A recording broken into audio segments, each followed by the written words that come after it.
Бүгін біз сіздермен қазақ тілі пәнінде әдеби тілдік нормаларды тілдік дағдылармен байланыстыра отырып меңгерту бойынша жұмыс жасайтын боламыз. Жалпы білім беретін мектептердің оқу бағдарламасына назар аударатын болсаңыздар, сіздер барлық тілдік дағдылардың, яғни тыңдалым және айтылым, оқылым, жазылым дағдыларының барлығында да осы әдеби тілдік нормалардың көрінісін байқай аласыздар. Сіздердің назарларыңызға Астана мәдениет пен өнер ордасы бөлімінде тілдік дағдыларға негізделген оқу мақсаттарын біз осы бөлімдегі неологизм, термин, диалект сөз, кәсіби сөздердің қолданыс аясын түсіну және ажырата білу деген әдеби тіл нормасы бойынша берілген оқу мақсатымен байланыстыруға қажетті, байланыстыра алатын оқу мақсаттарын көрсеткім келіп отыр. Мысалы, тыңдалым және айтылым дағдысында сіздер коммуникативтік жағдаятқа сай ресми сөздермен, тіркестер, дайын тіркестер мен терминдерді орынды қолданып, диалогқа қатысу, ойын анық жеткізу деген айтылым, тыңдалым, айтылым арқылы сіздер осы әдеби тіл нормасына берілген оқу мақсатын байланыстыра аласыздар. Яғни оқушылар осы АТН-нің негізінде жаңағындай тіркестерді немесе термин сөздерді қолданып, соны диалогта қолдануы бағалай аласыздар. Оқылымда ауызекі сөйлеу этикеттері мен көркем сөйлеудің құрылымдық және жанрлық ерекшеліктерін ажырату деген оқу мақсатында тағы да ауызекі сөйлеу стиліне тән этикеттер арқылы бұл жерде де сіздер осы кәсіби сөздердің, диалект сөздердің немесе неологизм, термин сөздердің ерекшеліктерін таныту жұмыстарын жүргізуге болады.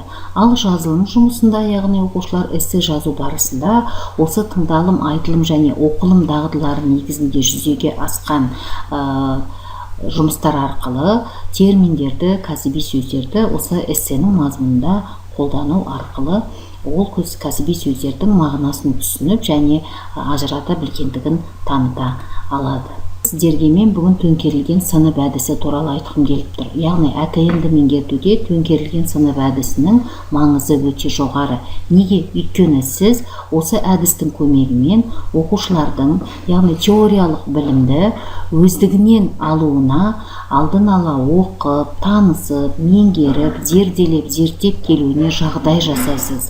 Және де сабақта осы алған теориялық білімді тәжірибеде қолдануына ықпал етесіз, соған қолдау көрсетесіз. Бұның тиімділігі неде деген сұрақ туындайды. Ең біріншіден сіз оқушылардың теориялық білімін тәжірибеде қолдануына мүмкіндік беру арқылы олардың сыныпта өте белсенді әрекет етуіне жағдай жасайсыз. Яғни сіз сабақта оқушыға белгілі бір ережені, теорияны меңгертуге уақыт жібермейсіз. Яғни сіз дәстүрлі мұғалімнен сіз бағыт-бағдар беруші қызметіне ауысасыз. Және де оқушылардың өздігінен білім алуына жағдай жасайсыз. Сіз жаңағыдай берілген бір ресурстар арқылы немесе сілтемелер беру арқылы оқушы өздігінен ізденіп, сол белгілі бір грамматикалық тілдік қолданыстың ережесін оқып, танысып келеді. Және де өз біліміне жауапты болуына ықпал ету арқылы біз оқушының өзін-өзі реттеу дағдысын қалыптастыра аламыз. Сонымен қатар оқушылардың зерттеушілік, шығармашылық, коммуникативтік дағдыларын дамытуға мүмкіндік береміз. Және де сыныптағы өзара оқыту әрекетін ұйымдастыруға да ықпал етеміз. Енді жалпы сіздердің назарларыңызға мен қазір Астана және мәдениет пен өнер ордасы осы бөліміндегі жаңағы сіздердің назарларыңызға ұсынған неологизм, термин, диалект, кәсіби сөздердің қолданысын аясына түсіну деген оқу мақсатын біз оқылым дағдысымен қалай кіріктіре отырып меңгертеміз деген мақсатта тәжірибеммен бөлісуді жөн көріп отырмын. Енді қараңыздар, міне сіздерге оқылым мәтіні ұсынылып отыр. Өздеріңіз көріп отырғандағыдай, бұл оқылым мәтіні сіз алдыңғы сабақпен де байланыстыра аласыз. Яғни сіз алдыңғы сабақта белгілі бір оқылым дағдысы негізінде осы мәтінмен жұмыс жасатуыңызға болады. Және де келесі сабақта сіз енді АТН-ді меңгертетін болсаңыз, дәл осы мәтінді алып қолдансаңыз тіптен жақсы. Неге? Өйткені бұл жерде сіз біріншіден оқушының мәтіннің мазмұнын, мәтіндегі ақпараттарды зерделеп түсінуіне уақыт жібермейсіз, өйткені мәтін оқушыларға таныс. Екіншіден, бұл мәтінді бермес бұрын сіз осы мәтіннің мазмұнында өзіңізге қажетті әдеби тілдік нормалардың көрініс табуына мән беруіңіз қажет. Яғни, дәл осы мәтіннің ішінде мысалы термин және де неологизм сөздердің қолданысын сіз енгізесіз. Егер де ол болмаған жағдайда, әрине сіз өзіңіздің шеберлігіңізге қарай мәтіннің мазмұнына жаңағыдай өңдеу жасап, осы неологизм мен термин сөздерді кіріктіресіз.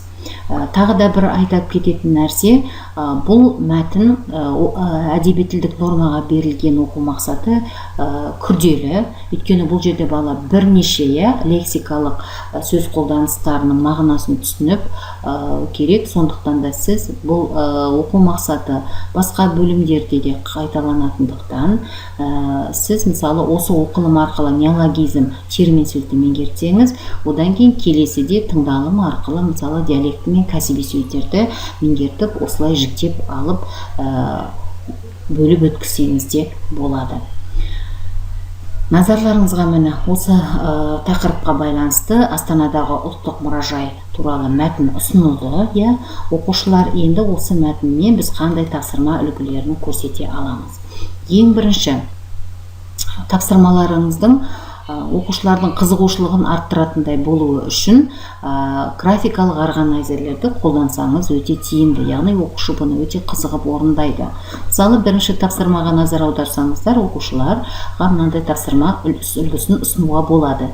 Мәтіннен неологизм және термин сөздерді тауып, екі бағанға жіктеп жазыңыз. Яғни бұл тапсырмада оқушылар мәтіннен, яғни білу түсу деңгейіне сай неологизм мен терминдерді тауып жазады. Яғни оқушының сіз осы тапсырманы дұрыс орындауына қарай олардың неологизм және термин сөздердің айырмашылығын, мағынасын, түсінгендігін бағамдай аласыз. Ал енді екінші тапсырмаға назар аударсаңыздар, бұл жерде әртүрлі кесте сызбаларды қолдану арқылы жүзеге асыруға болады. Яғни бұл енді қолдану деңгейіне негізделген термин сөздерді мағынасымен сәйкестендіру ұсынылған. Сәйкестендіру бағаны толтыру арқылы, яғни оқушылар бұл жерде тарихи терминдердің қандай мағына беретіндігі туралы да ақпарат алады және сол терминдерге қатысты алған білімін қолдану арқылы сәйкестендіру жұмысын жүргізеді. Келесіде енді бұл тапсырмаларды біз әрі қарай күрделендіруіміз қажет. Мысалы, үшінші тапсырмада кестенің негізінде ұсынылған, яғни бұл жерде оқушы енді неологизмдер мен термин сөздерді тауып қана қоймайды, олардың қолданылу мақсатын түсіндіру керек. Сондықтан да бұл жалпы оқушының талдау және жинақтау деңгейіне лайықталған тапсырма. Мысалы, мәтінде мен мынандай сөйлем алынды, осы сөйлемнің ішінде бірнеше термин сөздер бар. Яғни мысал ретінде, үлгі ретінде тас дәуірі деген термин сөзді алып, оның тарих ғылымына қатысты екендігін және де оның қолданылу мақсаты қандай. Яғни екі залдағы, ежелгі және орта ғасырлар тарихи зал деп тұр ғой. Екі залдағы тұрмыс құралдарының нақты қандай тарихи кезеңге қатысты екендігін таныту үшін қолданылған дейді. Яғни тас дәуірі деген термин сөздің қолданылу мақсатын мына оқушы осылай түсіндіру қажет. Яғни оқушыға бұндай күрделі, яғни жоғары деңгейлерге жақын тапсырмаларды беру емес бұрын, яғни мұғалім ретінде сіз оқушыға үлгі ұсынсаңыз тіптен дұрыс болады. Өйткені оқушы сіздің үлгіңізге қарап, ол тапсырманың қалай орындалу керектігін түсінетін болады.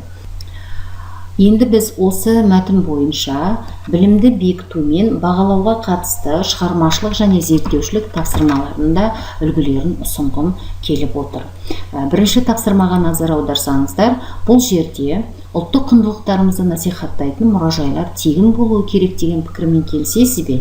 Термин сөздерді қолдана отырып, ойыңызды таптасы әдісі бойынша 5-6 сөйлеммен тұжырымдаңыз деген, яғни жинақтау бағалау деңгейіне қатысты шағын тапсырма берілген. Өйткені көлемі 5-6 сөйлеммен ғана тұжырымдалу керек. Яғни біз бұл тапсырманы осы АТН-ді бекітуге байланысты, яғни оқылымнан кейінгі жазылымға шығатын білімді бекітуге арналған тапсырма ретінде сабақта ұсынуымызға болады. Келесі тапсырмамыз, яғни бұл енді шығармашылыққа арналған, яғни мектепшілік қауырсын қалам журналының тілшісі ретінде ұлттық музей қызметкерінен шағын сұхбат алыңыз. Сұхбат мазмұнында мәтіндегі ақпараттарды және неологизм мен термин сөздерді қолданыңыз деді. Яғни бұл жерде оқушыда ең біріншіден, яғни қарап отырсаңыздар, сұхбаттың жанрлық ерекшеліктерін тану керек, мәтіндегі ақпараттарды қолдана алу керек, және де сол мәтіннің мазмұнындағы неологизм мен термин сөздерді қолданып жазу керек. Яғни бұл сабақтың соңындағы білімді бекітуге берілетін тапсырманың жүгі үшін өте ауыр. Сондықтан да мысалы бұны жазылым жұмысында немесе бөлім бойынша және 90-дық жиынтық бағалауда жазылым дағдысы негізінде ұсынуға болады. Келесі тапсырмамызда да бұл жерде енді мына тапсырмамыз біздің белгілі бір аудиторияға бағытталған жұмыс болса, келесі жұмысымыз бізде тағы да мақалаға арналған басқа жанрдағы ұлттық мұражай ел тарихы тоғысқан бірегей өнер ордасы тақырыбында шағын мақала жазыңыз дейді. Бұл жерде де мақала мазмұнында ақпараттарды және неологизм мен термин сөздерді қолдану ұсынылады. Яғни бұл жерде қолдану және жинақтау дағдысына негізделеді. Келесі тапсырмаға назар аударсаңыздар, бұл пәнаралық байланыс негізінде көрсетілген оқушылардың зерттеушілік дағдысын дамытуға арналған жұмыс. Яғни әдебиет оқулығында ұсынылған Абайдың өлеңдерінен екі кәсіби және диалект сөзді тауып, сөздіктердің көмегімен мағынасын анықтаңыз, қызметін талдаңыз. Зерттеу жұмысыңызды өнім ретінде ұсыныңыз деген жинақтау және бағалау деңгейіндегі тапсырманы ұсынуға болады. Неге Абай өлеңдерін алып отырмын? Өйткені дәл осы бөлімді өткен кезде әдебиет пәнінде 2-90-да Абайдың өлеңдері оқылады екен. Тағы да бір тапсырма үлгісіне мән берсеңіздер, яғни бұл шығармашылық жазылымға арналған, яғни бұл жерде оқушыға жағдаяттық тапсырма беріледі. Оқушының қызығушылығын арттыру үшін, яғни осы берілген әңгімені сюжетін көз алдына елестету үшін суреттермен байланыстырып берген тапсырмада өте қызықты болады. Сіз жазғы демалыста отбасыңызбен Нұр-Сұлтан қаласындағы ұлттық мұражайға бардыңыз. Суреттерді қолдана отырып, мұражайдағы жәдігерлердің көрінісі, алған әсеріңіз жайында ерекше саяхаттан алған әсерімді досыммен бөлуге асықтым деген сөйлеммен аяқталатын шағын әңгіме жазыңыз. Әңгіме мазмұнында терминдер мен неологизмдерді қолданыңыз дейді. Міне, яғни оқушыға қолдау көрсету мақсатында суреттер ұсынуға болады, және де мазмұнда терминдер мен неологизмдерді қолдану талабы қойылған. Сондықтан да әрине бұл тапсырмалардың барлығына да сіздер міндетті түрде дескрипторлар ұсынуларыңыз қажет. Оны ұмытпайсыздар. Келесіде енді жалпы қарастырсаңыздар, бұл әдеби тілдік нормаларды бір жеке оқытудың маңыздылығы, тиімділігі жоқ. Оны міндетті түрде тілдік дағдылармен байланыстыра оқытсаңыз, сонда сіз оның нәтижесін көресіз. Және де ол бір сабақтың негізінде қалып қоймау керек. Ол сіздің қалыптастырушы бағалауларыңызда көрініс табу керек. Жаңағындай оқылым мәтінінде дағдысымен байланысты жұмыс жасасаңыз да, жазылыммен байланысты болса да, қалыптастырушы бағалауда ол көрініс тауып отыру керек. Сонымен қатар әдебиет тілдік нормаларыңыз сіздердің 90-дық жиынтық бағалауда да, бөлімді жиынтық бағалауда да бағаланып, соған назар аударып, оқушылардың сол әдеби тілдік нормаларды қолдануына мән берсеңіздер, онда сіздің осы бағыттағы, осы оқу мақсаттарын жүзеге асырудағы жұмыстарыңыздың нәтижелі болғаны